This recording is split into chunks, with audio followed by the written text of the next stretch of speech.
I'm looking around the room and I'm kind of smiling to myself because I recognize a lot of faces in the room, and I'm going to start with an apology. If you feel like you've heard this from me multiple times, just bear with me. I have changed it up a bit though, just to keep you on your toes. So, just so you know, collective impact, couple of housekeeping things. I will give this slide deck to Lori, so you will have it to take away. You will also get a PDF kind of summary of the highlights of the framework, and there are some copies I left on the desk out there. If you're one of the fast people this side of the room, you might get a copy, but don't worry if you don't, because we'll send it to you as a PDF. Okay, so my job is to tell you about collective impact. This is me. If you want to reach out to me afterwards, please do. That's how you can find me. Now, as many of you know, the Tamarack Institute, based in Waterloo, has 5 big ideas that we play around with. And frankly, when we think about community change, for us, these 5 big ideas, of which collective impact is one, really get braided together to make change, lasting change happen in communities.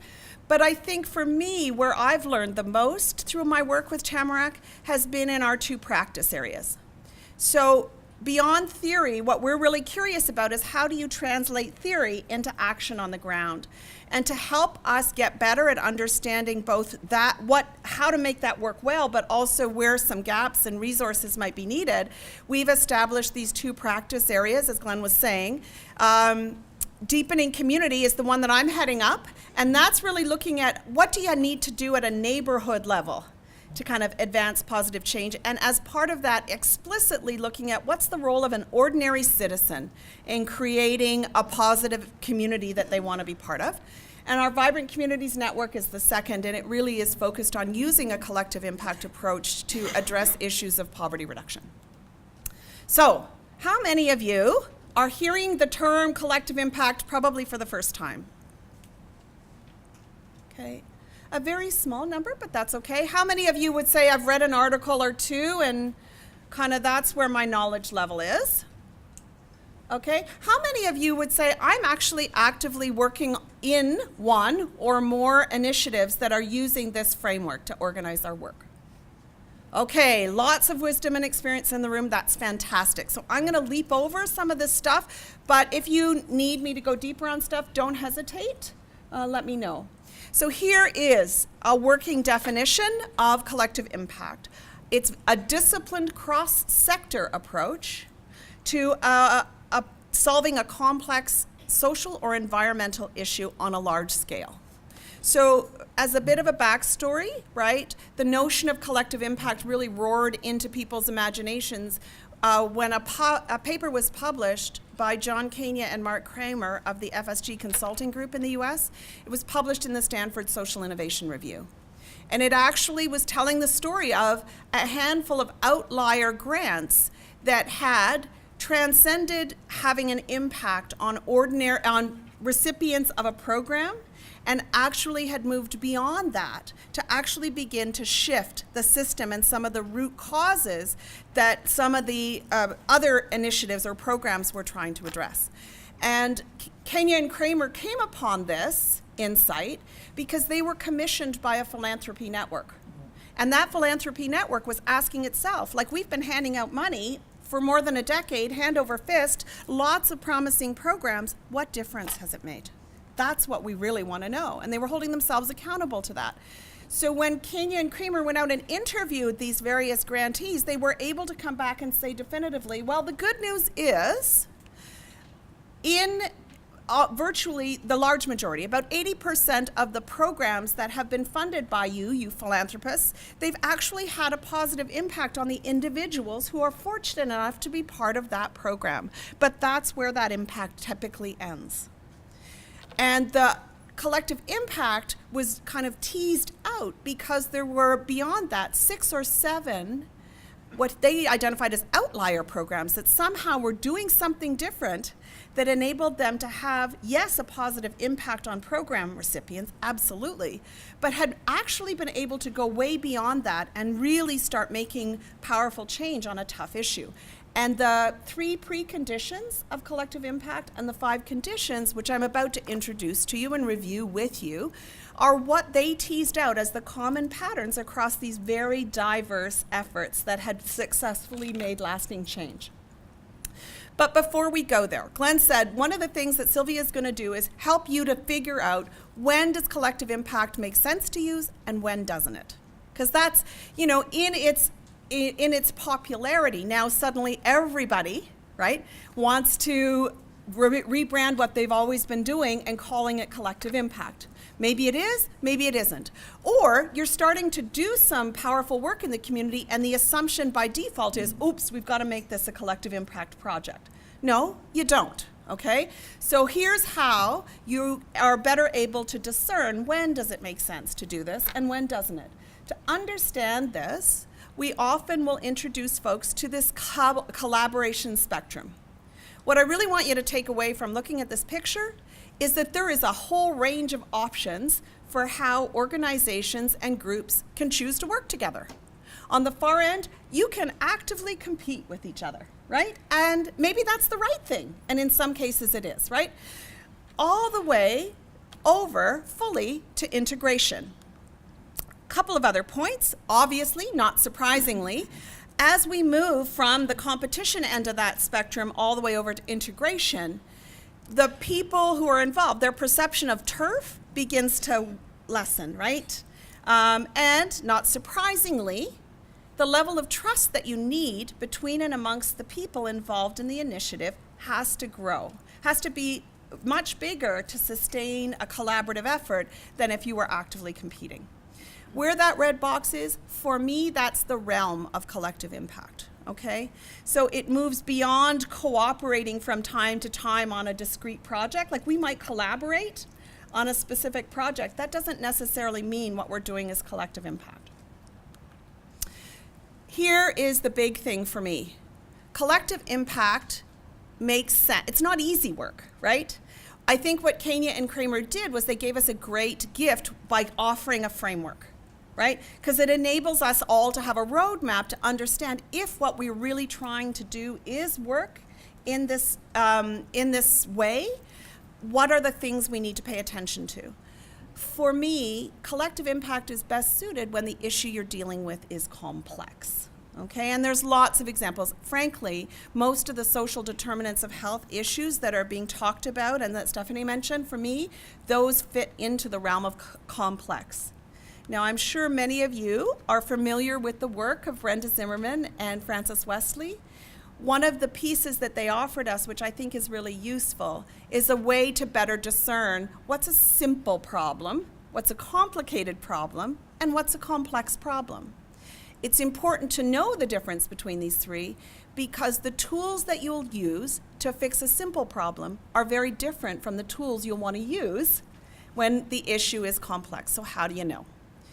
So the common definition of a simple problem is a known problem. We have the answer, right? We know what we have to do. It doesn't change year over year. It doesn't change with whatever neighborhood you're in. Hand washing, brilliant example, right? We all know hand washing reduces the spread of disease. Doesn't matter who you are, doesn't matter where you are, you just have to do it. And we don't have to research it every time. It's just taken as a given. We have to do it. Complicated problems are knowable. So there may be more component pieces that you have to kind of line up to make a solution work. But once you've got those pieces all in a line and working well, things don't change and the solution tends to continue to work well. So putting on a play for me is the beautiful analogy for a complicated problem, right? We know there are elements that are always needed for an effective play, right?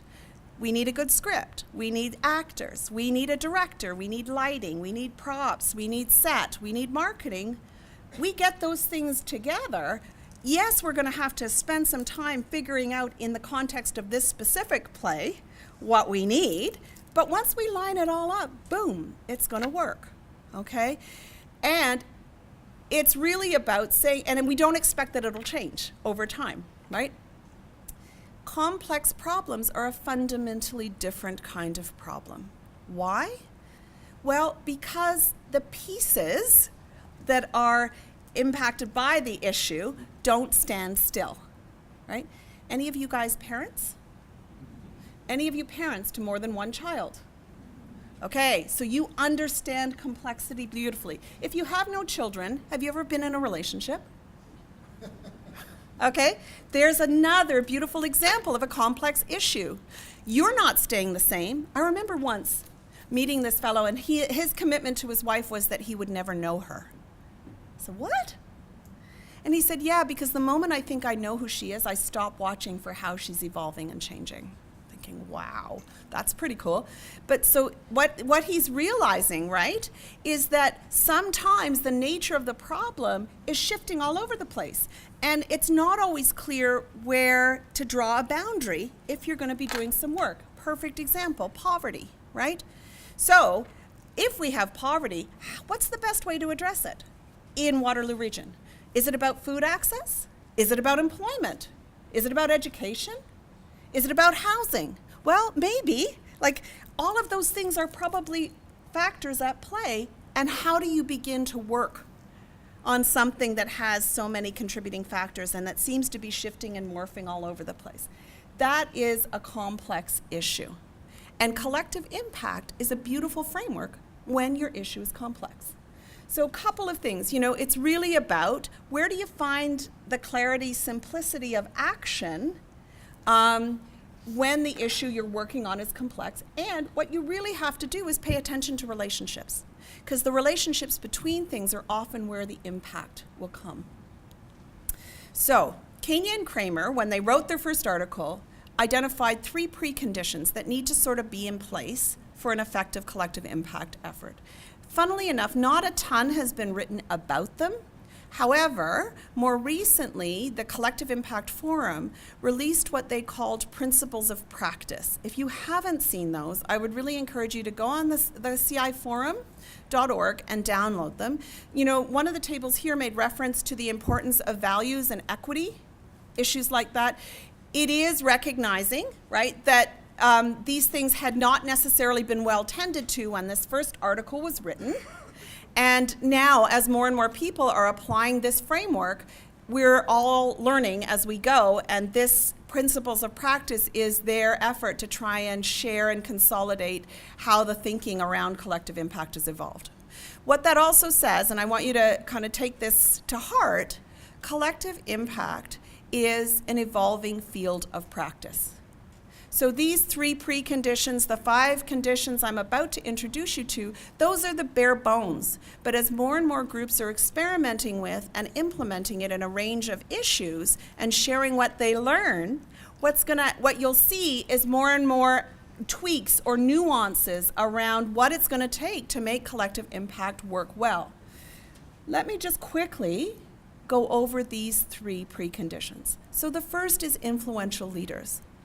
Gotta say, when I walked into this room and I see both the number and the diversity of players sitting around tables, this issue of have we tapped into an adequate number of influential leaders in the community, gives me a good sense that that's part of what this effort is about, right? Who are your influential champions? Who are the people who care deeply about an issue and making your region stronger and better and are willing to put their personal connections, their knowledge, their resources on the table to help drive something forward?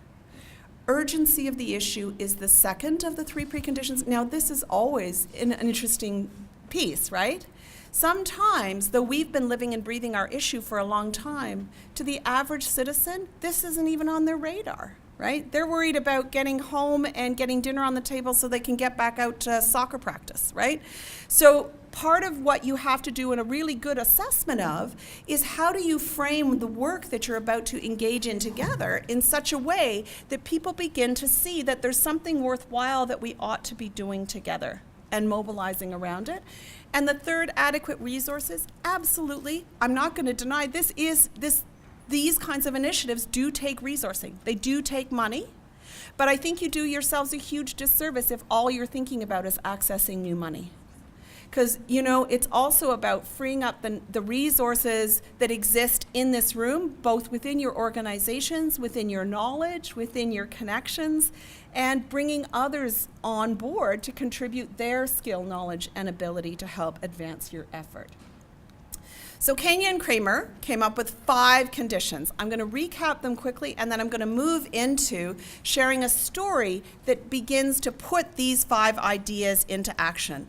Important to realize, absolutely you may, depending on the evolution of your effort, be paying more attention to some of these over others, but you can't cherry pick. Okay, you can't say, oh, I only want to do the common agenda. That shared measurement stuff, ooh, daunting, don't want to talk about it. You can't do that, not if you really want this to work.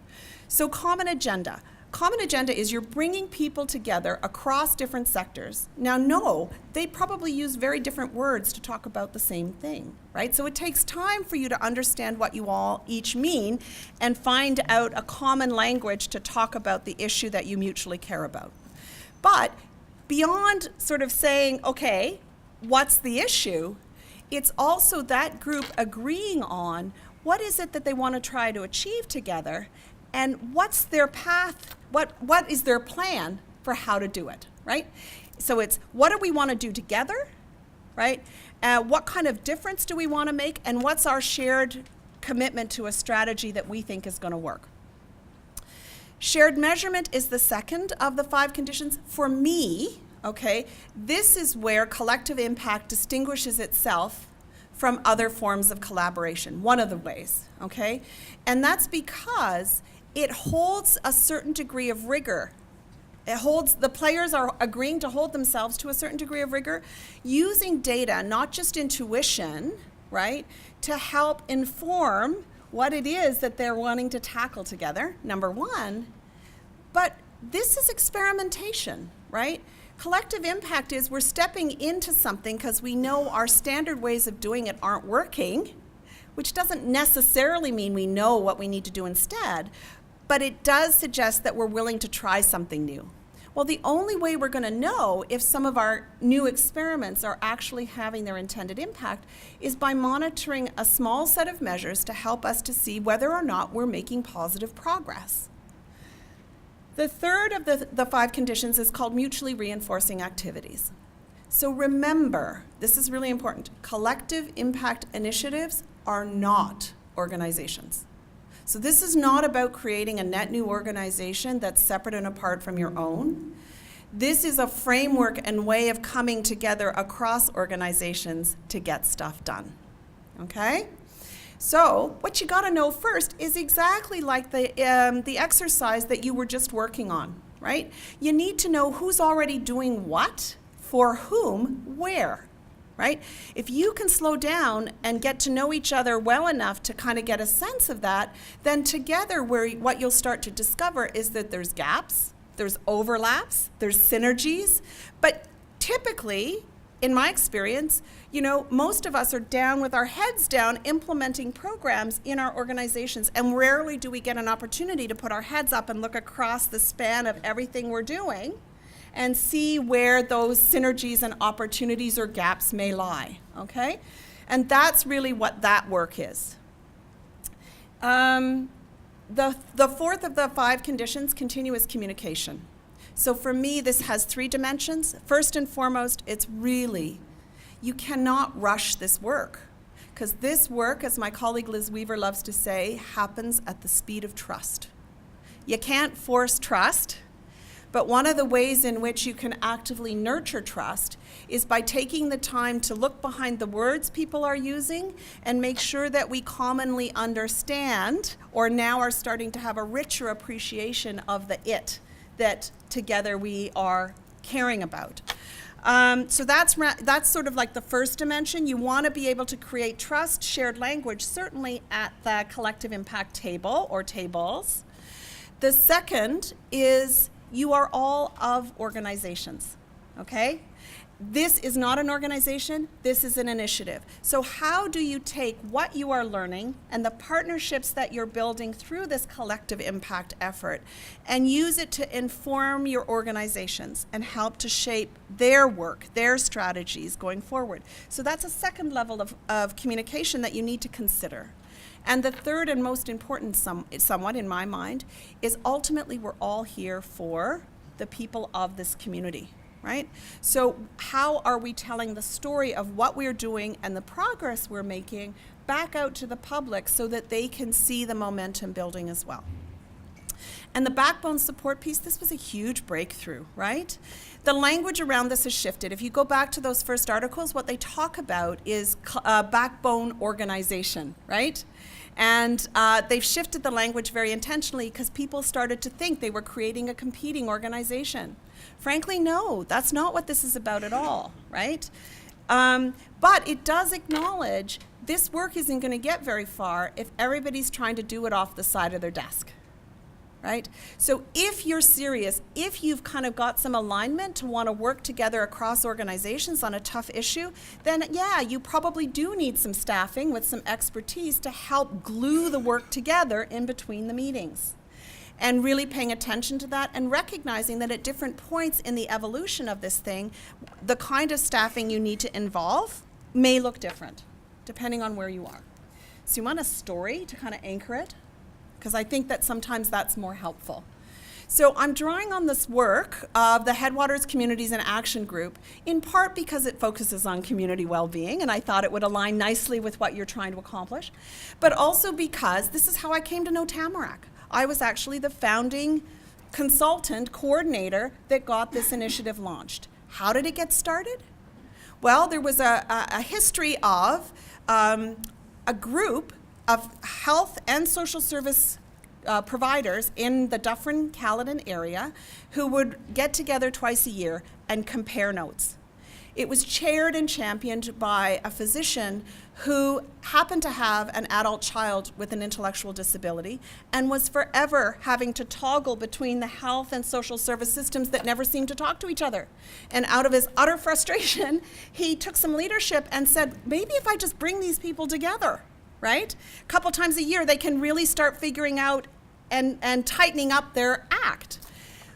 This went on happily for a decade or so. People were happy with this. And then one day, the then CEO of the hospital came to one of the meetings and said, guys, these meetings I find useful, but not of very much use. When are we, the leaders of our community, going to really take ownership for the kind of place we want to live in and start championing efforts to get it done? Okay? So that was the kickoff that brought Paul Bourne in, that had people talking about what might we want to do. Started with an aspirational vision from 55 community leaders. Ultimately, where it landed was people want well-being. And this definition of well-being is the definition that our volunteer network over several meetings kind of identified as what they wanted, as their definition. So for us, the culture piece was answered around vibrant arts and culture from an arts perspective, but we also don't have the ethnic diversity that Waterloo Region does. So there you go. But you'll see how they've kind of began to frame this and articulate this out in the community. And it was a grassroots set of community leaders from a multitude of sectors who linked arms together and agreed to offer leadership and champion this work. So what did we do? To start, what we did was we went out and we spent a year building what we called our community plan for social prosperity. And that involved going out to every single meeting that was happening in the community, probably more than once, going to the Rotary Club, going to the Lions Club, everywhere and anywhere groups were meeting, and had them talk about the kind of community that they wanted to live in, number one, but also what the tangible projects were that they wanted to see happen that would tell them that we were moving in the right direction, okay? After about a year of consultation, we pulled in everybody who we touched and built our database with and did a ta-da reveal. There were 6 projects on the table. And some of them were juicy, big projects around youth employment, around affordable housing, around, better coordination of health and social services across the region. Connecting the trails system was another one.